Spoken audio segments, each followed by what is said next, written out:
అసలు వంకాయ మీద మీరు నమ్మరు, సొసైటీలో ఎంత ప్రోపగండా తెలుసా? వంకాయ వాతం, లేదా వంకాయ తింటే ఏదో ఒకటి వచ్చేస్తుందన్న దాంట్లో నల్ల వంకాయ అయితే సపరేట్ రోగాలు, తెల్ల వంకాయ అయితే సపరేట్ రోగాలు. అసలు వంకాయ వద్దండి బాబు, వంకాయ వేస్తే నాకు తలనొప్పి వస్తుంది ఒకడు, ఇది నాకు వాతం చేసేస్తుంది ఒకడు, వేడి చేస్తుంది ఒకడు, రకరకాలుగా ఉంది. వేడంటే ఏంటో ఎవరికీ తెలియదు.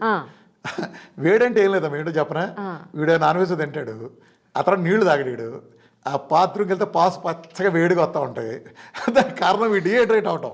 వీడంటాడు నాకు వంకాయ తిని బట్టి వేడి. కొన్ని ఉంటాయి కాంబినేషన్ ఇంకా నిజంగా అసలు వంకాయ అంత హామా సార్? లేదమ్మా, అసలు వంకాయ హాని ఏంటమ్మా, కోసి కారం పెట్టేవాళ్ళు కోసి వంకాయ పెట్టాలి ఒక్కొక్కటి. వంకాయ హామీ ఏంటి, అడి పెండాకుడు కాదు. ఇప్పుడు ఆడు ఎవడో ఒకటి చచ్చిపోయాడు రోజు, సడన్గా పని చేసుకుంటే చచ్చిపోయాడు, ఆడి హార్ట్ అటాక్ వచ్చి చచ్చిపోయాడు. వీడికి అర్థం కాల, జనం అంతా కూర్చున్నారు. ఏంటమ్మా ఏం పెట్టేవాళ్ళ అంతా మధ్యాహ్నం అండి మీ అన్నయ్య గారు కోడిగుడ్డు ఆమ్లెట్ అడిగాడండి, అది నన్ను పొట్లకాయ ఇస్తున్నారండి. అరే ఎవడో పొట్లకాయ కోడిగుడ్డు తినమాకంట, వచ్చేసింది సైన్స్. అవును, సైన్స్ పుట్టించేశారు. అవును, ఎగ్ టమాటో తినకూడదని కొన్ని సంవత్సరాల పాటు చెప్పారు సార్. కాదమ్మా, ఇదే కారణం. ఇది ఏంట్రా అంటే అది చేయదు. ఇంతకుముందు ఇంకా నయం, ఆడి సినిమాకి వెళ్ళాడంటే ఎవడో సినిమాలు చూడమాకంటారు అన్నట్టు ఉంటుంది. ఎంత పనికిమాల సిద్ధాంతాలు వీళ్ళంతా. నిన్న ఒక వీడియో చూశాను సార్, అల్యూమినియం కుక్కర్లు వాడద్దు, అల్యూమినియం దోశ ప్యాన్లు, నాన్ స్టిక్ ప్యాన్స్ వాడద్దు అని. ఓకే, అది రోజు అరుగు ఏమండి ఇంకేం వాడాలి? ఇప్పుడు సార్ కుక్కర్లో మనం డైరెక్ట్గా రైస్ పెట్టాం కదా, ఇన్ జనరలీ పెట్టాం, కొంతమంది వాడుతూ ఉంటారు. అందులో మళ్ళీ మనం ఏ గిన్నె లేకపోతే స్టెయిన్లెస్ స్టీల్ ఇంకేదో పెడతాం. అల్యూమినియంలో గిన్నెల్లో వండడం అనేది మీలాంటి కొంతమంది పెద్దవాళ్ళు చెప్పడం వల్ల చాలా వరకు తగ్గించారు జనాలు. కానీ ఇప్పుడు నాన్ స్టిక్ ప్యాన్ల వల్ల రోజు వాడడం, ఆ పైన కోటు కొంచెం కొంచెం కడుపులోకి వెళ్ళిపోతుందండి, మీరు వాడద్దు అంటున్నారు. ఇది ఎంతవరకు నిజం సార్? ఖచ్చితంగా. అంటే ఒకటమ్మా, అలా చూసుకుంటే ఏది మంచిది కాదు. నువ్వు ఆల్టర్నేటివ్ సజెస్ట్ చేయగలగాలి కదా. ఇప్పుడు మరి ఐరన్ వాడామనుకోండి, అది కూడా అది తుప్పు పడుతుంది, ప్లస్ రోజు కొంచెం కొంచెం అది కూడా అరుగుతుంది, అరగకుండా. మరి అది వెళ్ళొచ్చా కడుపులోకి? ఐరన్ వెళ్ళొచ్చా కడుపులోకి? అది అంతకంటే హాని. మరి అంటే ఇదేనమ్మా మన దగ్గర ఏంటంటే సొల్యూషన్. ఇది బ్యాడ్ చెబుతాం కానీ సొల్యూషన్ ఉండదు. ఇప్పుడు నేను నా డైట్ ఎందుకు సక్సెస్ అయింది తెలుసమ్మా, నేను జస్ట్ విమర్శలు చేసి ఊరుకోలే. నేను బ్రీఫ్ అండ్ ఆయిల్ బ్యాడ్ అని ధ్వజం ఎత్తాను అనుకో, ఏది మంచిదో చెప్పా. ఉప్పు బ్యాడ్ అన్న, ఏ ఉప్పు బ్యాడ్ మంచిదో చెప్పా. కారంలో పురుగు మందులు కొడుతున్నారన్న, దానికి ఆల్టర్నేటివ్ చెప్పా. పాలు గురించి తెలుసు కదా ఎంత చెత్తో. పట్నంలో ఇప్పుడు హైదరాబాద్ అందు ఒక గేద లేదు, పల్లెటూరులో చేసే ఒప్పుకున్నాడు లేడు ఎవడు. ఆడి బాత్రూమ్ కూడా బయటకు వెళ్ళకపోతున్నాడని కొడుకులు సంపాదించిన తర్వాత ఇంటోర్ కట్టించారు బెడ్రూమ్. దానికి ఆడి బయటికి వెళ్ళి ఒప్పుకోలేదు, ఆడి గేదలు మళ్ళీ వేసే వ్యవస్థే లేదు. మరి పాలు 2 లక్షల లీటర్లు ఎక్కడి నుంచి వస్తున్నాయి? మన బుర్రా బుద్ధి పెట్టి ఆలోచించాలి కదా. అంటే ఏమైందంటే ప్రభుత్వాలు కూడా ఇటు నుంచి చేయలేకపోతున్నాయి అమ్మా, ఈ వ్యవస్థలో భాగం అయిపోయింది. అంటే లేకపోతే ఇంతమంది సప్లై అంది అంటారు కొంతమంది. రామకృష్ణ గారు మీరు అట్ట అన్నారు అనుకోండి, ఇంతమందికి అందు. ఎందుకురా పాలు? గేద కోసం ఇచ్చింది, నీకు ఇచ్చిన వేరే ఉన్నాయి కదా, ధాన్యాలు ఉన్నాయి కదా. అసలు పాలు ఎందుకు తాగాలి నువ్వు?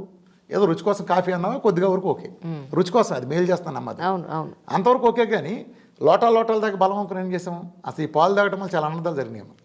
ఇవాళ నువ్వు గమనించారో లేదో, ఈ పాలు తాగిన వాళ్ళందరికీ మేళ్ళు కూడా బ్రష్లు పెద్ద సైజు రావటం ఆడాళ్ళలాగా, అలా ఆడాళ్ళకు కూడా ఓవర్ సైజు బ్రష్ రావటం, చాలా హార్డ్గా ఉండటం, ఇవన్నీ చాలా ఇష్యూస్ దారితీసినాయమ్మా. ఎందుకంటే యానిమల్స్కి ఉండే పాల కంపోజిషన్ వేరు, హ్యూమన్కి ఉండేది వేరు. Even animal to animal different కదా. After all human is an animal. అంటే అందుకని చాలా తేడా వస్తుంది. Milk products, milk not for human but milk products are okay. ఎందుకంటే ఫెర్మెంటేషన్ చేసి దాని నుంచి బయట తెస్తాం. నెయ్యి ఎంత అద్భుతమైన ప్రపంచంలో, కానీ దానికి పాలకి ఏ విధంగా ప్రాపర్టీస్ కలవు. అసలు దాని fat properties fully saturated fat, ఇది చాలా ప్రాపర్టీస్ ఉంటాయి, వేరే డిఫరెంట్ భిన్నంగా ఉంటాయి. సో సొసైటీలో ఉండే నేను చిన్నటి మీద కాన్సన్ట్రేట్ చేశానమ్మా. ప్లస్ నేను నిలబడ్డా. ఇప్పుడు మిగతా వాళ్ళకి నాకు తేడా ఏంటంటే, మిగిలిన ఎవరి నెంబర్ మీరు పట్టుకుని ఆడితే వ్యక్తిగతంగా మాట్లాడలేరు. ఇప్పుడు మీరు వేస్తున్నా కూడా కింద స్క్రోల్లో నా నెంబర్ వేయండి డిస్ప్లేలో, నాతో వాట్సాప్ పెట్టచ్చు, నన్ను డైరెక్ట్ కలవచ్చు, నాయో సెంటర్కి నా అపాయింట్మెంట్ తీసుకెళ్ళవచ్చు, అన్నీ నన్ను ఎవరైనా ఫ్రీగా కలవచ్చు, అన్నీ చేయొచ్చు. నేను అందుబాటులో ఉంటాను కదా మీరు ఏదైనా చెప్పడానికి. ఇంతకుముందు చెప్పిన వాళ్ళు ఎవరు కూడా అలా అందుబాటులో లేరమ్మా. అదే సార్, ఇప్పుడు నా డౌట్ ఏంటంటే, అల్యూమినియం కుక్కర్స్లో స్టెయిన్లెస్ స్టీల్, అల్యూమినియం రెండే వస్తున్నాయి. పెట్టినప్పుడు రైస్ లోపల గిన్నె పెట్టి మనం మూత పెడతాం, ఈ అల్యూమినియం కరిగిపోయి రైస్లోకి ఎలా వెళ్ళిపోతుంది అనేది నా డౌట్.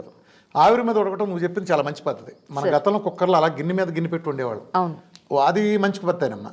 కానీ నువ్వు డైరెక్ట్ వండిన కుక్కర్లో నువ్వు అన్న హాని ఉంది, కానీ దీర్ఘకాలం జరుగుతున్నాయి. కానీ నా సలహా ఏంటంటే, ఇప్పుడు కొన్ని కాస్ట్లీ బ్రాండ్లు అనుకోవద్దు, ఎందుకంటే వంట అనేది ఒక 40-50 ఏళ్ళ పని కాబట్టి.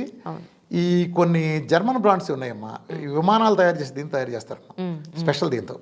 అది సైంటిఫికలీ ప్రూవ్డ్, నో హార్మ్ అని. ప్లస్ దాంట్లో కుకింగ్కి పెద్ద ఆయిల్ సాల్ట్ కూడా తీసుకోదు. ఆ పైన మూతలాగా వస్తున్నాయి, ఏదో పేరు మీద గుర్తులేదు కరెక్ట్గా, చాలా కాస్ట్ ఉంటాయి. అవును సార్, అవును సార్, 10,000 రూపాయలు అప్పట్లో, ఇప్పుడు కాదు. 10,000 ఏంటి? అప్పట్లో ఒక 10 ఏళ్ల క్రితం మాట, ఇప్పుడు చాలా పెరిగింది. నేను అప్పుడు మాకే 2 లక్షల పైన అయింది. అవునా? అది మా ముగ్గురు సరిపడా, నలుగురు సరిపడా తీసుకున్నాను. ఓకే, నేను 4 గిన్నెల సెట్ సార్, అది 4 గిన్నెల సెట్. ఏఎంసీ అంటారు అనుకోండి, ఏఎంసీ ఏదో ఉంది మొత్తం. నేనే వాళ్ళ బ్రాండ్ ప్రమోట్ చేయట్లేదు, అలాంటి ఏమైనా ఉన్నాయో చూసుకోండి. అదే అదే ఐడియా లేదు నాకు కూడా. యా, అంటే అలాంటి అయితే సేఫ్ అమ్మా.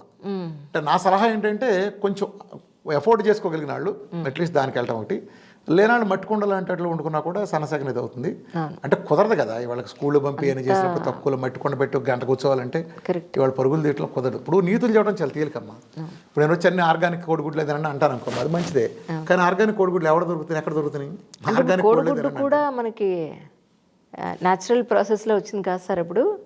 అంటే ఇప్పుడు ఫారం కోళ్ళు మంచిగానమ్మా, చెడ్డే కాదు. ఓకే, కొంతమంది తెలియక మాట్లాడతారు, కోళ్ళకి ఇంజక్షన్లు చేస్తున్నారు, వ్యాక్సిన్లు చేస్తున్నారు. ఎవరు నీకు చేసుకోవట్లేదు, నువ్వు వ్యాక్సిన్ క్యూలో నిలబడి చేసుకున్నావు కదా వ్యాక్సిన్లు, నీకు పనికి వచ్చే కోడికి పనికి కదా, నీకుండే హక్కులు వేరే యానిమల్కి లేవా? పనికి మాట్లాడారు ఏంటంటే పురుగు మందులు కొట్టావు, నీ కూరగాయలు పేడ వేసి పెంచుతున్నారా? ఎట్లా తింటారండి నాన్ వెజిటేరియన్? కోడిని చంపి అంటాడు, అంటే దోమ కొట్టగానే ఇలా అంటాడు. మళ్ళీ మరి దోమ ప్రయాణి కదా, జావదు కోసు తింటమంటావా? సృష్టిలోనే ఉంది అది. నువ్వు తినకపోతే ఆ కోడీలు పురుగులు తిందా అంటే పెడితే అది ఊరుకుంటుందా? శుభ్రంగా తింటుంది, సృష్టిలో అంతే. కోడి కూడా పురుగునే తింటుంది సార్. నువ్వు తోటకూర జీవం నమ్మలేదు అంటే ఏమన్నా? నువ్వు తోటకూరను ఏం చేస్తున్నావు? పెరుగుంత బ్యాక్టీరియా లేదా? అలా చూసుకుంటే అదేం లేదమ్మా. కోడిగుడ్డుని నాన్ వెజ్ అంటే నాన్ వెజ్ ఎట్ట అవుద్దమ్మా? గేదె ఇచ్చే పాలు వెజిటేరియన్, గేదె మాంసం ఇది నాన్ వెజిటేరియన్, గేదె ఇచ్చే పాలు వెజిటేరియన్, మరి కోడి నాన్ వెజిటేరియన్. మరి కోడి పెట్టే గుడ్డు ఎందుకు నాన్ వెజిటేరియన్ అవుతుంది? అది వెజిటేరియన్ అవుతుందిగా. గేదెచ్చే పాలు లాగానే కోడి పెట్టే గుడ్డు వెజిటేరియనే కదా. పోని మీరు అనొస్తే అందులో జీవం ఉంది, పాలలో ఉంటాయి అనొచ్చు. సరే నేను ఫారం గుడ్లు పంపిస్తా, పొదుగు చూపించంటారు మీరు. పొదగండి, ఎన్ని రోజులు పొద్దు పిల్లలు తెస్తారు చూస్తానండి. పొదగండి, మీరు పొదుగుతారు, వేరే ఆడితే పొదుగుతారు. పొదగండి, సక్కలో వేసుకుని పొదగండి, కోడికి పిల్లలు ఆడితే తెప్పిస్తారు చూస్తాను. మరి అందులో జీవం లేదుగా, మరి అది నాన్ వెజిటేరియన్ ఎట్ అయింది? ఇట్ట ఈ ఆధ్యాత్మిక భావాలు ఏంద్రా బాబు, మీ ఆధ్యాత్మిక భావాలన్నీ వేరే భజనల దగ్గర చూపించండి రా బాబు. ఫుడ్ దగ్గర ఎంత దూరతారు మీరు? పాతకాలంలో అందరూ తిన్నారు శుభ్రంగా, నాన్ వెజ్ తింటాం దగ్గర నుంచి మొత్తం తిన్నారు. ఏది ఆయన పాతాడు చేసిన నువ్వు చేస్తావా? ఆడి ముగ్గురు చేసుకున్నాడు, నువ్వు చేస్తావా? సీపురు కాడ తిరగేస్తుంది మీ ఆవిడ అడి చేసుకుంటే. పాతాడు చేసిన నువ్వు చేస్తావా? చేయవు కదా. మరి దీని దగ్గరికి ఎందుకు, కోడిగుడ్డికి ఎందుకు పట్టేస్తుంది? ఏం లేదమ్మా, నాకు భావం ఉంటే అది అందరి మీద రుద్దాలని. వాడు కూర్చుని అంటాడు ఇదే ఇట్లానే నాన్ వెజ్ తప్పు. నేను ఉప్పు అని కూడా చెప్పనమ్మా. ఉప్పు తప్పుతాడు నువ్వేవాడురా? ఉప్పని తప్పి నువ్వేవాడవే? ప్రజల ఆహారంలో ఇవాళ 199 మంది నాన్ వెజ్ తినేవాళ్ళు ఉన్నారు. ఆ తప్పు ఎలా అవుతుంది? నీ ఆకుకూరలు అన్నా ఏమైనా పురుగు మందులు పండించేయగా, వితండవాదం అమ్మ. ఆ కోళ్ళకి ఇంజక్షన్లు చేశారు అట్లని. మరి నాటుకోడి తినమనొచ్చు కదరా మరి? నాటుకోడికి ఇంజక్షన్ చేయరుగా, సముద్రంలో చేపలకు చేయరుగా, మరి మేకలు చేయరుగా, ఏదో దున్నపోతులుగా అటుకి చేసినప్పుడు అటుకి చేయరుగా మరి ఇంజక్షన్లు. మరి అవి కెమికల్ అట్ట వచ్చినాయి, మరి అది మంచిదేగా. నువ్వు కెమికల్ బోడి వంకలు ఇవన్నీ. అదే సార్, ఇప్పుడు మనం పాలు మనం కల్తీ అంటున్నాం, వెజిటబుల్స్ కల్తీ అంటున్నాం, ఎగ్స్ బయట నుంచి ఎక్కువ వచ్చేస్తున్నాయని అనుకుంటున్నాం. ఎగ్స్ కల్తీ కాదమ్మా, ఓకే, కల్తీ అనే అపోహ నుంచి బయట అంట. రైట్, పెస్టిసైడ్స్ వేసి లేదంటే నిలవ ఉండడానికి కొన్ని వేసి ప్యాకెట్ ఫుడ్స్ అని అంటున్నాం. బట్ అల్టిమేట్లీ మరి ప్రజా ఆరోగ్యం పరిస్థితి ఏంటి ఇప్పుడు? అలా అని పోనీ మన సొంతగా ఒక గేదె, ఒక ఆవు, ఒక కోడి అలా పెంచుకుందామన్నా it is so costly affair sir. ఈ రోజుల్లో మనకు అంత ప్లేస్ కూడా లేదు ఫస్ట్ ఆఫ్ ఆల్. సో మరి ఏంటి దీనికి సొల్యూషన్ ఏమంటారు? కాదమ్మా, వీలైనంత వరకు ధాన్యాలు, పప్పు లాంటివి ఉన్నాయి, ఇప్పుడు పెసరపప్పు, కందిపప్పు లాంటివి ఉన్నాయి, పప్పులు వాడుకోవచ్చు. డిఫరెంట్ ధాన్యాలు తీసుకుంటా. ఇప్పుడు నాట్ ఓన్లీ రైస్, జొన్నలు, కొరలు, సజ్జలు లాంటివన్నీ డిఫరెంట్ కాంబినేషన్లు తీసుకుంటాం. ఒకటి అంటే జావల్లాగా నాటు బెల్లం వేసి చేసుకోవచ్చు. జావలో చాలా ఉన్నాయమ్మా బలమైన ఆహారాలని. నట్స్ చాలా బలమైనవి అమ్మ. ఆల్ డ్రై ఫ్రూట్స్ ఒక్కొక్క దాంట్లో అద్భుతమైన ప్రాపర్టీస్ ఉన్నాయి. డ్రై ఫ్రూట్స్, కాజు మళ్ళీ కొలెస్ట్రాల్ అంటున్నారు కదా సార్. కొలెస్ట్రాల్ మనం గుండె జబ్బు వచ్చి వచ్చినట్టు ఎవడన్నాడు మా ప్రపంచంలో? ఇదో చెవుల పువ్వు తప్ప. కొలెస్ట్రాల్ మనం గుండె జబ్బులు వస్తాయమ్మా, కాల్షియం ఫ్లేక్స్ వలన వస్తాయి గుండె జబ్బులు. సిటీ కాల్షియం స్కోర్ చేసుకున్నా ఇంకోటి చేసినా దొరుకుతాయి కదా ఇవన్నీ. కొలెస్ట్రాల్ ఎలా అయితే అవుతుందమ్మా చెప్పండి అసలు? ఇవన్నీ అసలు పెద్ద అంతర్జాతీయ జోక్ చెప్పనా? LDL, HDL బ్యాడ్ అంటారు కదా, ఏది మంచిది ఏది చెడ్డది? ఏమో సార్, కొంతమంది ఇది అంటారు, కొంతమంది నిజంగా తెలియదు ఆ విషయం. కాదమ్మా, LDL బ్యాడ్ అంటారు, HDL గుడ్ అంటారు కదా. నిజానికి ఆ రెండు proteins, they are not cholesterol, అసలు ఫ్యాటే కాదు. ఓకే, LDL అంటే లివర్ నుంచి టిష్యూకి తీసుకెళ్లే ఒక ట్రాన్స్పోర్టర్. కొలెస్ట్రాల్ తయారు చేస్తున్న లివరు. మన శరీరానికి కావాల్సిన రిక్వైర్మెంట్లో 85% కొలెస్ట్రాల్. అసలు కొలెస్ట్రాల్ లేనిదే సెల్ నిర్మాణమే లేదమ్మా. కొలెస్ట్రాల్ లేనిదే హార్మోన్సే లేవు. కొలెస్ట్రాల్ లేనిదే బ్రెయిన్ లేదు, కిడ్నీ లేదు, ఆర్గాన్సే లేవు. ఆ కొలెస్ట్రాల్ బ్యాడ్ ఎలా అవుతుందమ్మా? మన శరీరానికి కావాల్సిన రిక్వైర్మెంట్లో 85% లివరే తయారు చేస్తుంది. నీకు ఎంత కావాలో అంత లివరే తయారు చేస్తాయంటే ఆహారం ద్వారా వెళ్ళేదానికి, అసలు ఆహారం ద్వారా అందే కొలెస్ట్రాల్కి గుండె జబ్బులకి ఎలాంటి రిలేషన్ లేదు. It is not a concern for cardiac అని చెప్పని, కార్డియాక్ కన్సర్న్ లేదని క్లియర్గా మొత్తం ప్రపంచంలో స్టడీస్ మొత్తం అమెరికన్ కార్డియాక్ అసోసియేషన్ దగ్గర నుంచి ప్రతిదీ తేల్చి చెప్పేసి, నాకు ఇంకా ఈ గెదల మలసి బ్యాచ్ ఉంటారు ఆ బెంగళూరులో చెప్పిన డాక్టర్లు అంటే నెయ్యి వేసుకుంటే అంటే వారంలో వచ్చిందంట. ఈ పోటుగాడు అక్కడ చూపిస్తున్నాడు. సరే బాగుంది. నేను అడిగింది ఒకటే క్వశ్చన్, సార్ ఓకే ఆ నెయ్యి వేసుకున్నాడు ఫ్లేక్ వచ్చింది నా అకౌంట్లో, నీ హాస్పిటల్ ఇంక 100 మంది ఉన్నారుగా, వాళ్ళు ఎవడో నా డైట్ చేయలేదుగా, మరి ఎవరిని ఇవ్వరా ఆ అకౌంట్లో? సార్ ఇదో పనికిమాలు ఇంకో పనికిమాలు కోత ఉంటుందన్న. సార్ రామకృష్ణ డైట్ చేసామంటే కిడ్నీలు పోయినండి. ఈ మాట ఎన్నుంటారు బాగా, కిడ్నీలు పోయి మోషన్స్ అవుతాయని చాలా మంది. మోషన్స్ ఎందుకు అవ్వమ్మా? ఫుడ్ మారితే, ఫుడ్ మార్చినప్పుడు కొత్తగా మెటబాలిజం మారితే అవ్వ ఈ కిడ్నీలు పోయిన వాళ్ళు బాగుతారు. నేను ఒకటే అంటాను అనగానే, ఎడంకాలు చెప్పు ఉంది కదా, ఎవడ కిడ్నీ పోయిందంటే ఎడంకాలు చెప్పు తీసుకొట్టండి దాన్ని. నేనున్నా ఎవడన్నా నా డైట్ మా కిడ్నీ పోయినాడు ఉంటే బంపర్ ఆఫర్ మీ ద్వారా, ఐడ్రీన్ ద్వారా, నీ ద్వారా చెప్తాను అంజలి, 2 కోట్లు ఇస్తా వాడికి నా ద్వారా కిడ్నీ పోయిందని ఏ సైన్స్ రుజువు చేసిన.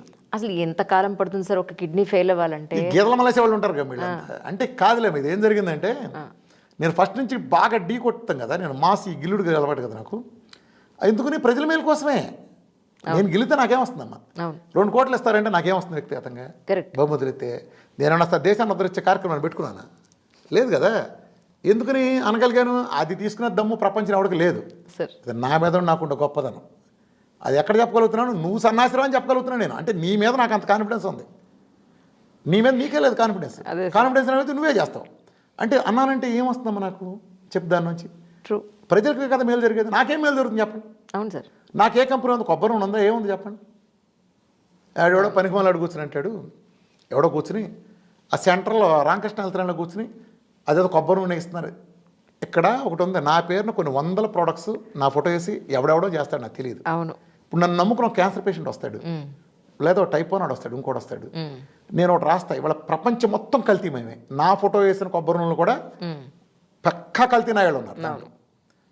నేను ఇప్పుడు కనుక అక్కడికి వచ్చినాడు, ఒక క్యాన్సర్ అంటే వచ్చారమ్మా, నేను ఒక బ్రాండ్ని నేను అన్నీ చేసి ల్యాబ్ రిపోర్ట్ తీసుకుని అన్ని నాకే కంపెనీ లేవు సెలెక్ట్ చేసి మేము అది కనుక మేము మా అడ్మిన్లో సజెస్ట్ చేయకపోతే వాడేలా దరిద్ర కొట్టాలు తాగుతాడు, వాడు పోతాడు, పోతా ఏమంటాడు, రామకృష్ణ రెడ్డి చేసిన పని చేయలేదు అంటాడు. ఇది అలా జరిగితే ఎవరికి నష్టం? నాకేమైనా నష్టమా? కరెక్ట్. మిగిలిన అందరూ దెబ్బతింటారు కదా. నువ్వు డైట్ చేస్తావు, నీకు ఇష్టం వచ్చి దిక్కుమాలని చేస్తావు. కాబట్టి క్రానిక్ వాళ్ళకి మేము సజెస్ట్ చేస్తాం, మేము మా అడ్మిన్ టీం.